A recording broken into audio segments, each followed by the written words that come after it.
lendemain du décès brutal du Premier ministre ivoirien Ahmed Bagayogo, la Côte d'Ivoire toujours sous le choc.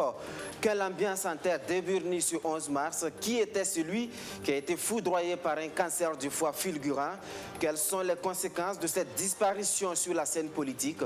Témoignage et décryptage de cette actualité dans ce 19h30 qui reçoit pour vous notre analyste politique Siaka Koulibaly et le ministre des Affaires étrangères Alpha Bari.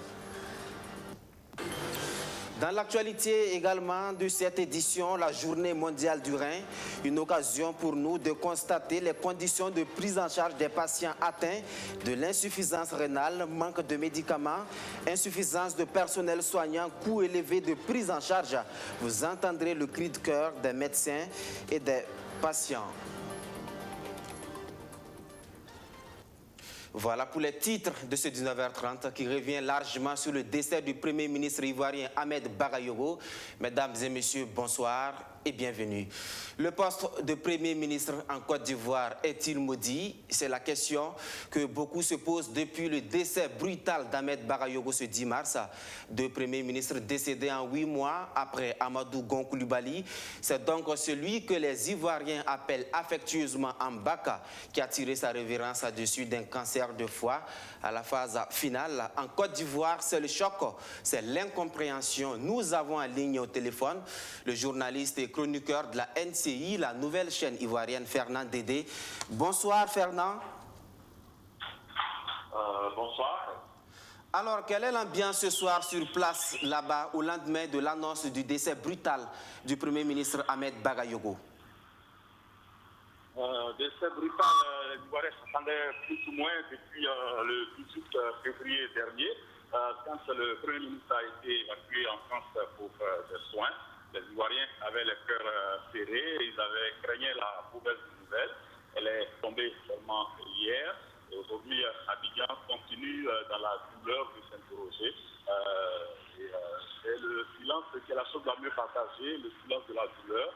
On a l'habitude de dire en Côte d'Ivoire que les grandes douleurs sont muettes, les Ivoiriens sont dans cet état d'esprit. Interrogation, peur, douleur, sont les choses les plus partagées. Alors, on parle également de manifestations à Séguéla, d'où est originaire Ahmed Bagayogo. Qu'en est-il exactement, Fernand? Oui, il y a eu des débuts de colère, d'échauffourées, des jeunes qui sont sortis. Il n'y a pas eu que Séguéla. À Séguéla, c'est vrai, c'est la ville natale de Ahmed Bagayogo. Il faut mettre cela au compte de grandes douleurs dont je parlais à l'instant. Il faut mettre cela au compte de l'incompréhension du décès du Premier ministre Ahmed Bagayogo, 56 ans, qui a été depuis les combats en Côte d'Ivoire, combat de la politique, combat du sport, combat du showbiz. Ahmed Bagayogo, l'ami des jeunes, celui qui après le décès du Premier ministre Amadou Gon Coulibaly, avec les reines de la primature, le fils du pays, normal que les jeunes s'interrogent. Je disais qu'il n'y a pas eu qu'à Séguéla, à Bobo, la commune dont il est le maire. On a vu également des jeunes élèves descendre dans la rue, envahir les rues de la commune et les locaux de la mairie avec la question lancinante où est le maire. Tout cela à mettre au compte donc de la grosse douleur dans le pays. On imagine clairement que toute la classe politique dans son entièreté en Côte d'Ivoire est sous le moi. La classe politique de gauche comme de droite, opposants comme partisans, tout le monde salue la mémoire du disparu, un grand serviteur de l'État, un frère, un homme de conviction, un homme loyal, celui qui a choisi son idéal, son combat et qui est resté conforme à ses convictions, qui est tenu. C'est l'enfant qui est parti de la base, qu'on a vu monter l'échelle sociale. Ahmed Bagayogo est la copie conforme des enfants de toute la Côte d'Ivoire, ceux de la classe, par la haute bourgeoisie.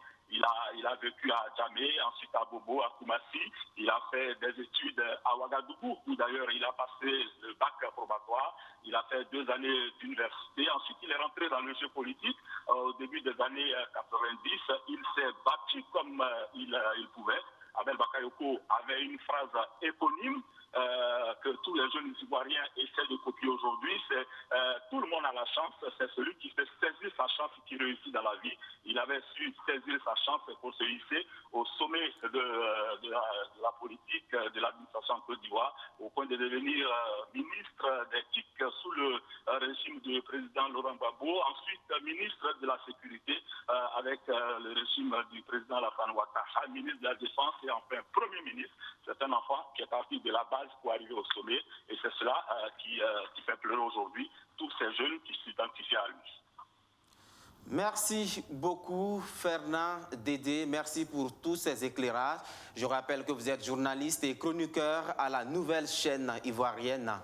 Juste deux précisions. La première, je suis plutôt journaliste indépendant et non pas sur une chaîne de télévision Côte d'Ivoire.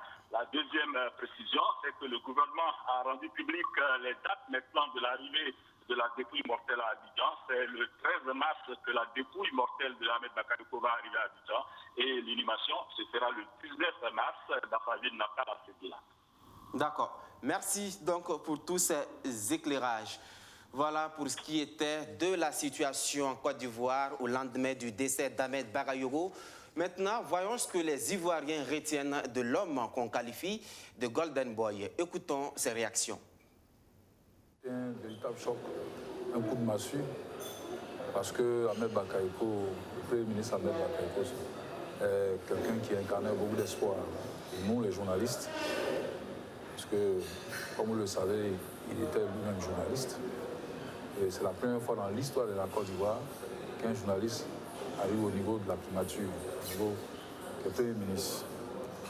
Et il incarnait beaucoup d'espoir pour nous, tout simplement parce que il a été aussi patron de presse.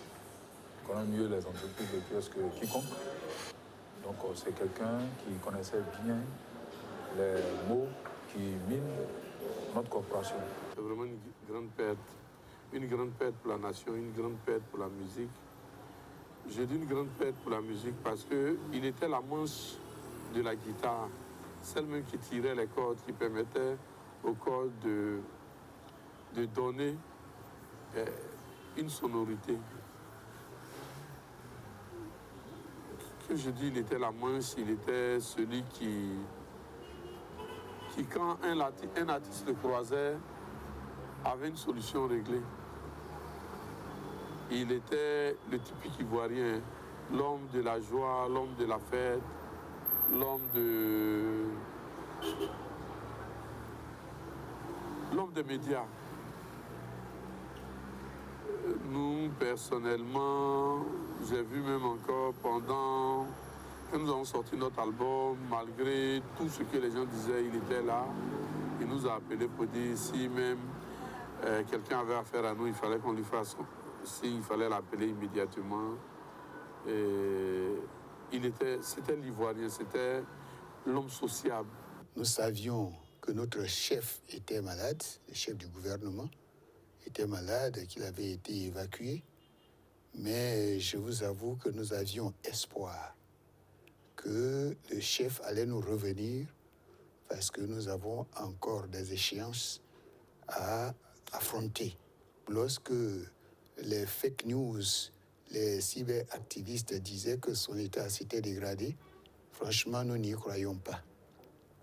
Et c'est hier, au sortir du travail, vers les 18h, que le premier communiqué sort à la télévision par la voix du directeur de cabinet de son Excellence, le Président de la République, qui nous donne l'information. J'avoue que c'est un coup de massue. Nous sommes restés complètement terrifiés, paniqués, désemparés, parce qu'on ne s'y attendait pas du tout. Nous sommes très affligés par cette disparition. Qu'il repose en paix, que Dieu l'accueille dans son paradis. Cette perte cruelle que nous venons de subir pour la deuxième fois plonge notre parti, le RHDP, dans le deuil.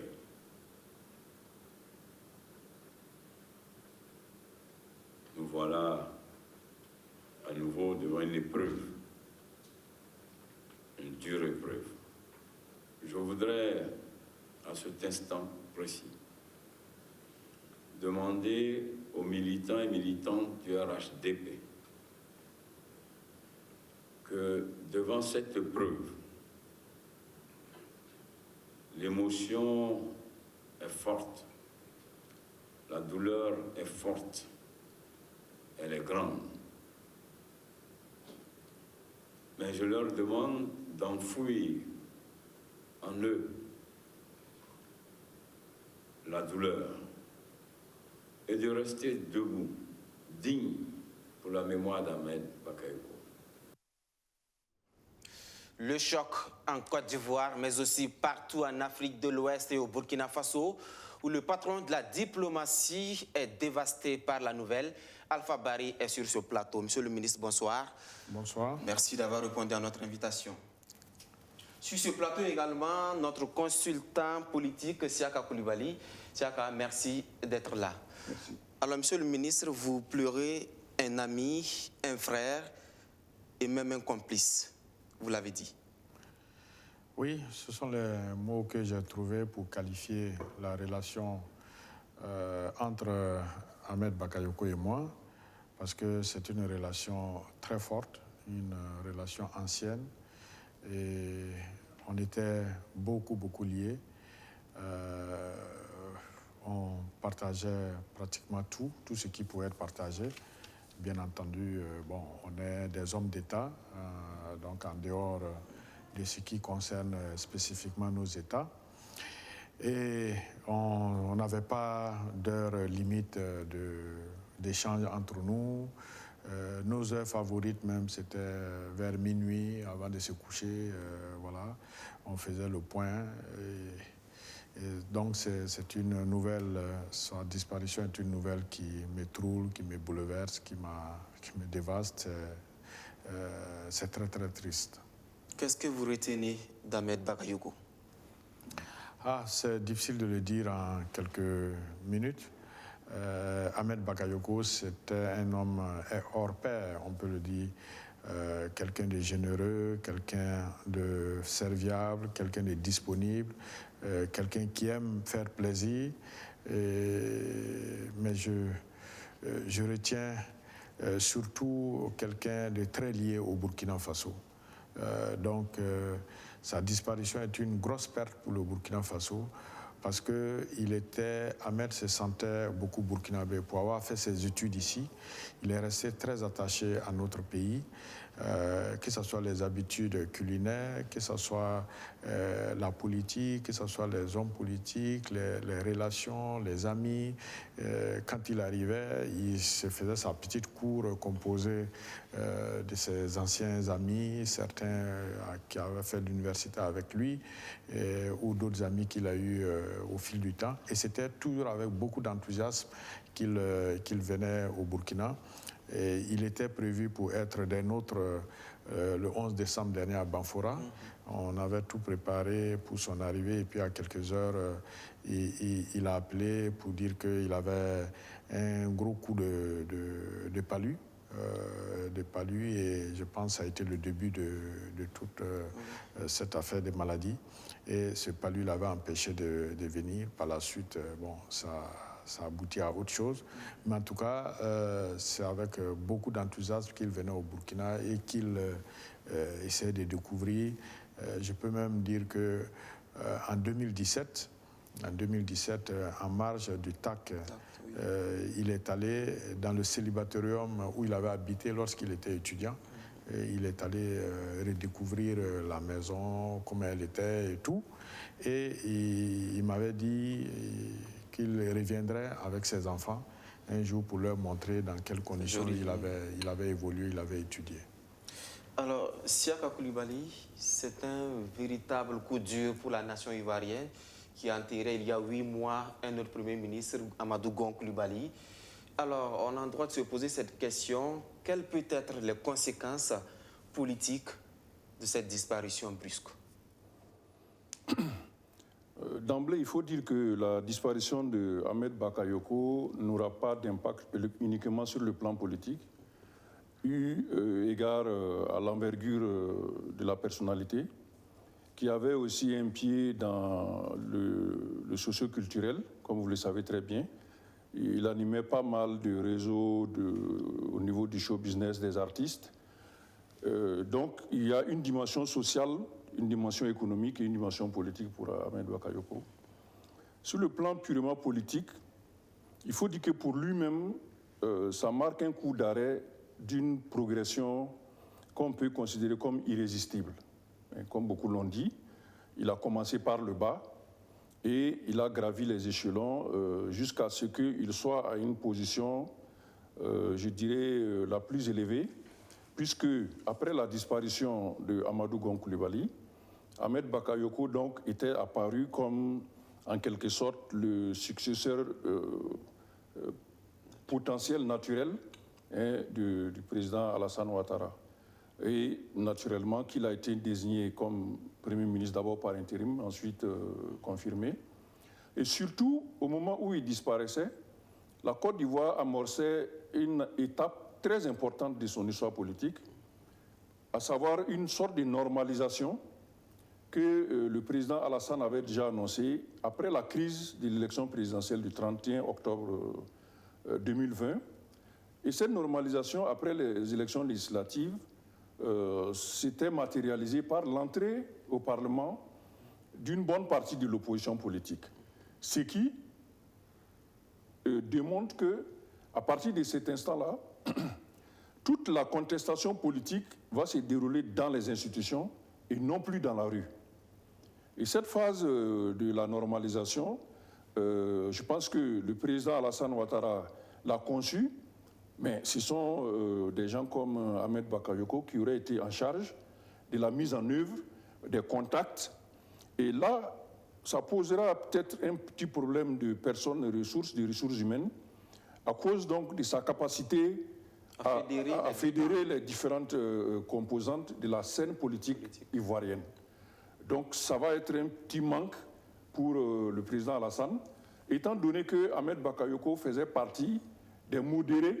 Malgré sa position, il ne faisait pas partie des Vatangais et des faucons du RHDP. Donc à ce niveau, il va falloir au président Alassane de trouver rapidement comment interchanger et pour pouvoir continuer dans sa politique de normalisation de la scène politique ivoirienne, en faisant jouer à l'opposition le rôle républicain qu'il veut qu'il joue. Parce qu'après les élections, il était attendu un dialogue national, lequel dialogue national allait déboucher sur un gouvernement qui aurait permis à la Côte d'Ivoire de rentrer dans une ère de stabilité pour une durée assez longue. Et le chef d'œuvre donc de cette action, c'était bien sûr Ahmed Bakayoko. Donc sa disparition entraîne pas mal de conséquences pour lui-même d'abord à cause de sa progression, mais aussi pour le RHDP et le président Alassane Ouattara, parce qu'il va manquer certainement les qualités d'homme de contact et d'homme qui fédère que Ahmed Bakayoko incarnait au sein donc, de ces partis. Alors, au-delà de cette question, est-ce que ce drame ne remet pas au goût du jour la sempiternelle question de Dauphinat d'Alassane Ouattara? Parce que quand on voit, Ahmed Bakayoko était déjà le successeur. Bien sûr, ça pose le problème. Bon, ça ne veut pas dire qu'il n'y aura pas un remplaçant à Ahmed Bakayoko, il y aura un remplaçant toujours. Mais, vous savez, dans l'imaginaire populaire, on avait déjà attaché un certain nombre de destins aux personnalités qui gravitent autour du pouvoir ivoirien. Et Ahmed Bakayoko faisait partie, donc, comme je l'ai dit, de ceux qui étaient naturellement destinés à remplacer Alassane Ouattara le moment où celui-ci allait rendre le tablier. Donc, quelqu'un d'autre va certainement être proposé, mais cette personne va manquer de l'étiquette sociale et populaire que Ahmed Bakayoko avait réussi à avoir, eu égard à son passé d'homme de médias, d'homme du show business et enfin d'homme politique. Alors, avec ce décès également, on a bien envie de chercher à savoir qu'est-ce qui se passe au sommet des institutions ivoiriennes. C'est d'abord le président du Sénat qui est malade, évacué à l'étranger, le président de l'Assemblée nationale malade également, 2 premiers ministres qui disparaissent en 8 mois, Jacques, il y a de quoi enfler les rumeurs et toutes ces questions liées à la superstition qu'on voit sur les réseaux sociaux. Oui, c'est réel, mais il faut dire très clairement que si on veut rester rationnel, on ne peut mettre cela qu'au compte donc du hasard, hein, parce qu'il est difficile d'imaginer une action consciente, hein, qui amènerait tous ces responsables d'institutions à tomber malades ou à disparaître. Donc, si on reste rationnel et en disposant des éléments d'information qui sont donnés par les autorités ivoiriennes, on ne peut que constater que, à un moment donné de l'histoire de la Côte d'Ivoire, les dirigeants d'institutions ont connu des défaillances de leur santé et certains en ont même perdu la vie. Espérons pour eux qu'ils traversent cette période-là et que très rapidement, la Côte d'Ivoire puisse embrasser une période plus stable, plus sereine. Et je pense que le dialogue national qui était prévu aurait eu pour effet d'effacer justement toutes ces contradictions qui fondent les rumeurs. Parce que des gens, d'aucuns, disons, attachent à la trajectoire politique de la Côte d'Ivoire à partir de 2010 jusqu'à maintenant, peut-être une sorte de retour des manivelles mystiques contre les dirigeants au niveau de l'État. Donc, si le dialogue national a lieu, qui va avoir pour effet de concilier les différentes contradictions au sein de la classe politique, mais au-delà aussi de la classe politique, de la société ivoirienne, parce que vous n'ignorez pas que cette société a durement souffert des divisions communautaristes sous le label de l'ivoirité. Et c'est des questions qui n'ont pas été résolues, malgré la mise en place d'une commission vérité, justice et réconciliation, qui n'a pas apporté beaucoup de fruits. Et le dialogue national était donc prévu pour régler toutes ces questions-là, à la fois sociales et politiques. Donc, espérons que la Côte d'Ivoire sorte donc de cet épisode où on voit les responsables d'institutions flancher et finir par disparaître comme pour les deux premiers ministres. D'accord. Alors, monsieur le ministre, vous étiez très proche d'Ahmed Barayogo, vous l'avez dit. Comment vous avez vécu toutes ces rumeurs liées à son décès? Comment est-ce que vous avez appréhendé tout ça? Bon, c'est vrai, je voyais ces rumeurs sur les réseaux sociaux, mais moi j'étais en contact direct d'abord avec lui. Dans un premier temps, lorsque c'était possible, j'étais en contact avec ses proches, avec sa famille, jusqu'au dernier jour, jusqu'à hier. Et donc, moi, je n'étais pas dans la rumeur. Mais évidemment, quand l'information vraie tombe, elle tombe pour tout le monde et ça nous a tous assommés. Je voudrais encore insister sur le lien, parce que c'est ça qui me touche beaucoup en dehors de ce qui est personnel, mais sa relation avec le Burkina Faso, parce que c'est un pays où il comptait beaucoup d'amis qu'il a eu depuis le temps qu'il a fait ses études ici, mais qu'il a eu aussi pendant son parcours. Et le chef de l'État, le président du Faso, le président Roch-Marc Christian Kaboré, fait partie aussi de ses amis sûrs. Et donc, cette relation-là permettait de régler beaucoup de problèmes. C'est comme ça aussi en diplomatie. Parfois, le fait de se connaître facilite beaucoup de choses. Et surtout, lorsque vous êtes pays voisin, vous avez forcément des situations au quotidien qui peuvent vous amener à avoir des situations qui peuvent être des problèmes, mais par le fait de se connaître, donc, au lieu de rentrer dans des procédures, vous pouvez régler facilement par le téléphone, et c'est ce qui s'est passé. Mais bon, il y a d'autres personnes, et nous espérons que le Burkina va continuer à garder cette relation très solide avec la Côte d'Ivoire. Mais ce qui était important aussi à noter chez Ahmed Bakayoko, c'est que c'est une relation qu'il assumait fortement. J'ai rarement vu quelqu'un parler avec fierté, quelqu'un qui n'est pas burkinabé, mais qui parlait avec fierté de ce que le Burkina lui a apporté, surtout en termes de formation politique. D'accord. Merci beaucoup, Monsieur le ministre des Affaires étrangères, Alpha Bari, pour toutes ces précisions. Merci également à Siaka Koulibaly, notre consultant maison. C'est donc la fin de cet entretien. La suite de ce journal, venons-en au grand format de ce journal consacré à la journée mondiale du rein célébrée ce 11 mars. Occasion pour nous de lever un point de voile sur une maladie rénale qui touche 800 millions de personnes. L'insuffisance rénale n'épargne pas les Burkinabés. À l'hôpital Yalgado Ouedraogo, plus de 500 patients sont en dialyse dans des conditions difficiles. Manque de personnel soignant, insuffisance de centres de dialyse, coûts très élevés de la prise en charge. Bref, la vie du patient atteint de ce mal au Burkina Faso laisse à désirer. Majid Bakouan. L'insuffisance rénale demeure une maladie peu connue au Burkina Faso. Outre le diabète et l'hypertension qui représentent 80% des causes de la maladie, d'autres facteurs quasi aléatoires peuvent être à l'origine de l'insuffisance rénale. Je suis allé, on m'a dit, en tout cas, il y a un problème parce que le taux de sang là n'était pas ça. Donc j'étais tellement anémié, il faut qu'on voie un médecin pour voir ce qu'il y a. Donc on a vu les médecins, il a demandé à nouveau les examens. Ils ont fait et ils ont vu que les reins étaient atteints et je devais voir la néphrologie à Yalgado. Au début de la maladie n'était pas facile parce que je suis venue subitement. Et c'est à Yalgado ici on a su que j'ai de l'insuffisance rénale. On m'a amené à néphro. On a commencé la séance de dialyse là-bas. Après les examens.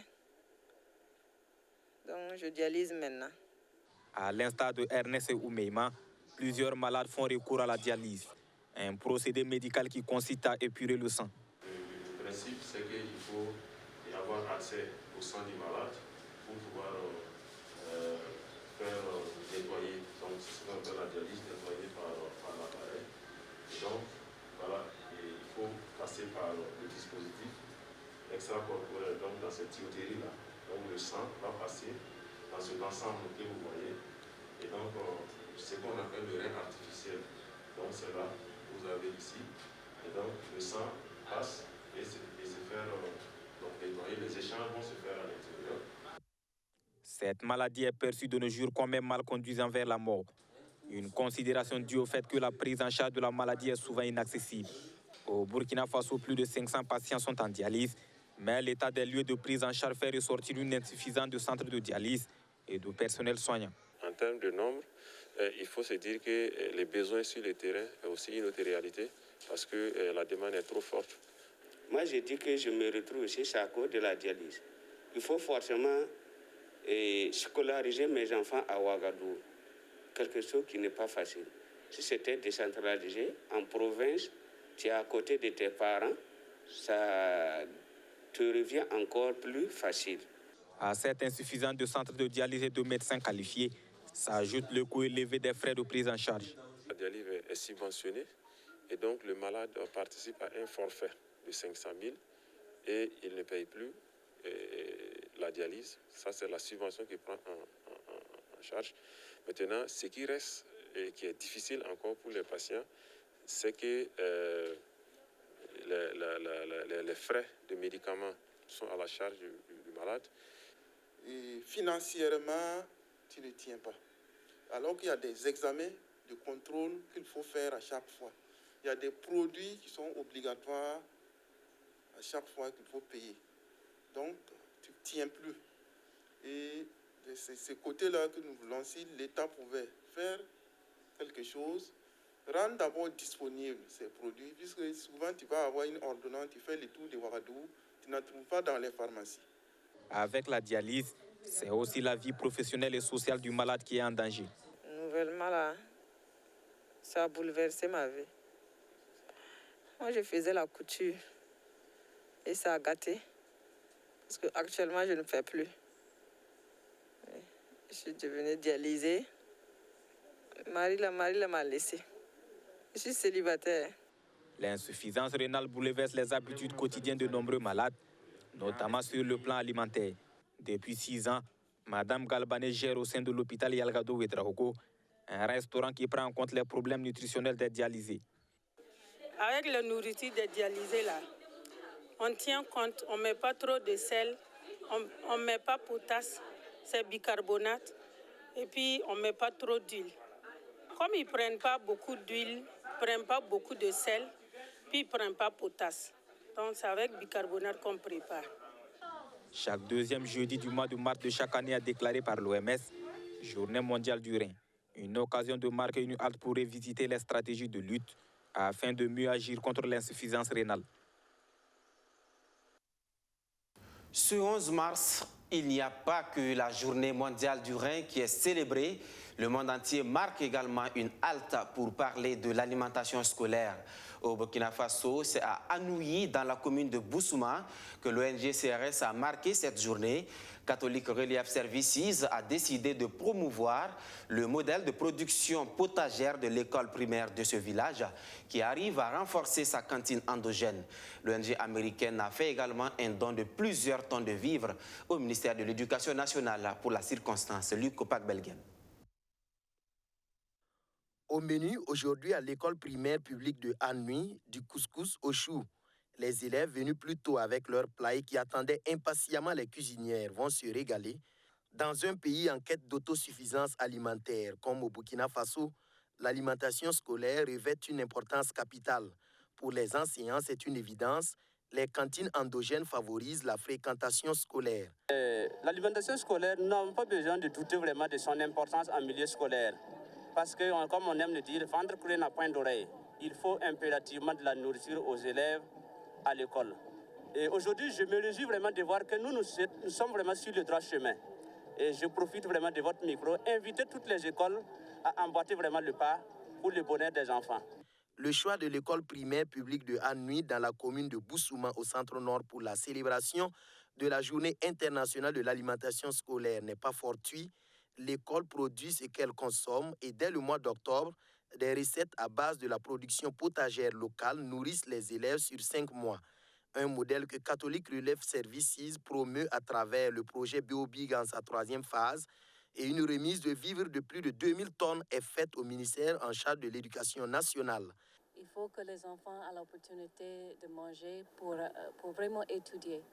Donc, à mon avis, c'est une intervention ou bien une action, un partenariat, une collaboration avec le gouvernement qui est essentiel pour le développement du pays. Et c'est un honneur pour CRS de travailler dans le secteur de l'éducation et de voir le fruit qui viennent. Quand on voit un enfant qui passe leurs examens, qui peut bien jouer, qui peut montrer leur fierté de leur pays et de savoir que nous, on a joué notre rôle, pour nous, c'est un honneur.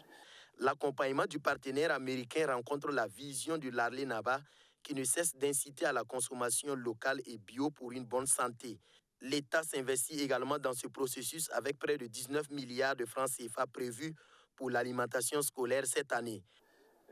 Cette journée est importante pour nous parce qu'elle nous permet de faire le point des efforts qui sont faits, aussi bien par le gouvernement qui injecte donc pour l'alimentation scolaire, au préscolaire, au primaire, autour de 19 milliards de francs CFA chaque année, mais aussi avec les partenaires qui accompagnent, comme Catholic Services à travers le projet BioBiga 3, qui est un projet financé à hauteur de 24 millions de dollars, donc un peu plus de 12 milliards de francs CFA, par le ministère de l'Agriculture, donc du gouvernement américain. Les 10 meilleures cantinières des 29 écoles de la circonscription d'éducation de base de Boussouma 2 ont été récompensées pour leur souci de bien faire manger les élèves en quantité et en qualité. La Journée internationale de l'alimentation scolaire est célébrée en 2021 sous le thème « Manger pour sa santé ». Son but est de lutter contre le travail et le mariage des enfants. Dans le cadre de l'exécution de son projet, l'ACPC-BF, l'association Action pour le changement positif des comportements au Burkina Faso va à la rencontre des acteurs du domaine, autorités administratives, coutumières, religieuses et organisations de la société civile ont été rencontrés afin d'obtenir leur adhésion pour la réussite des initiatives sur le terrain. Kader Kondé, Soto Justin Dabiri. Amener les leaders communautaires à faciliter l'application des lois relatives à la protection des enfants par les structures étatiques et adopter des règlements villageois pour protéger les enfants, c'est l'objectif global de cette rencontre d'information avec les leaders d'opinion du département de Karangasso-Vigué. Une rencontre qui entre dans le cadre de la mise en œuvre du projet de lutte contre le travail des enfants et le mariage des enfants. Cette rencontre un double objectif pour nous. C'est d'abord de voir avec les leaders des villages dans lesquels nous intervenons, de réunir ces leaders avec une partie de l'administration de la commune, du département, pour qu'on ait une même compréhension de ce que nous faisons et aussi de qui nous sommes. La plupart des problèmes que nous vivons dépendent de notre comportement. Si nous faisons les bons choix, à coup sûr, nous serons épanouis. Nous agissons par la formation, la sensibilisation, l'orientation, pour qu'on puisse faire les bons choix, surtout en matière de comportement. Au Burkina Faso, le travail des enfants constitue un frein à leur scolarisation, leur épanouissement et leur santé mentale et physique. C'est pourquoi les enfants de Karangasso-Vigué interpellent les leaders d'opinion et les structures étatiques à travailler davantage à respecter leurs droits. On retrouve des enfants sur les chantiers de construction, sur les sites mini et dans beaucoup d'autres lieux de travail, au lieu d'être à l'école. Cette situation est très dangereuse pour notre épanouissement. Chers parents, s'il vous plaît, évitez de nous laisser faire des travaux pénibles et dangereux. Il est attendu des participants à cette rencontre qu'ils soient capables désormais de citer les droits et devoirs des enfants et exprimer leur engagement pour la protection des enfants. Pour parvenir à ces résultats, les rôles et responsabilités des autorités administratives et des leaders d'opinion sont indispensables. En tant que représentants de l'administration, voilà, nous faisons de notre possible. Nous ferons de notre possible quand même pour appuyer dans la sensibilisation, également remonter quand même les différentes doléances, les différentes informations qui vont dépasser quand même notre capacité d'intervention. Nous les ferons remonter. Avant le début de la rencontre, les membres de l'association Action pour le changement positif des comportements au Burkina Faso, ACPCBF, ont été reçus par le chef de canton de Karangasso-Vigué. Et ils sont allés chercher des bénédictions et son engagement à accompagner l'association dans son projet. Un projet mis en exécution grâce à la subvention de son partenaire Kinderpost-Zegels. Fin de cette édition. Merci à tous de l'avoir suivi. À vous qui nous faites confiance depuis Kirsi dans le Passoré, soyez-en remerciés. À demain pour d'autres actualités. Bonsoir.